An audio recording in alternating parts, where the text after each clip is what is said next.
জুলাই গণঅভ্যুত্থানের পর একটা বিরতি দিয়ে আবারও সংঘবদ্ধ হচ্ছে আওয়ামী লীগের নেতাকর্মীরা। হামলা মামলার ভয়ে এতদিন গা ঢাকা দিয়ে থাকলেও এখন তারা ঝটিকা মিছিল দিয়ে প্রকাশ্যে আসতে শুরু করেছেন।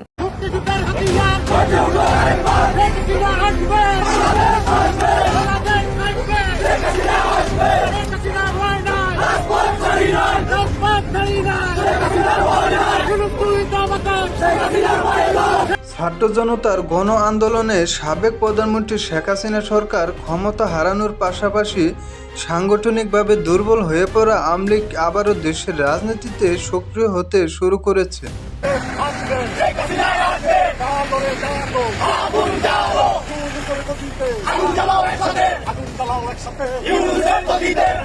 হামলা মামলা, জেল জুলুম, নির্যাতন, নিষেধাজ্ঞা উপেক্ষা করে ডক্টর মোহাম্মদ ইউনূসের পদত্যাগের দাবিতে রাজধানী ঢাকা সহ সারা দেশে বিভিন্ন জায়গায় বিক্ষোভ মিছিল করেন আওয়ামী লীগের নেতাকর্মীরা। আওয়ামী লীগের শীর্ষ পর্যায়ে একাধিক নেতারা জানান, গত কয়েক মাসের বিপর্যয় কাটিয়ে বর্তমানে নেতাকর্মীরা উজ্জীবিত হয়ে দলীয় বিভিন্ন কর্মসূচি পালন করছে।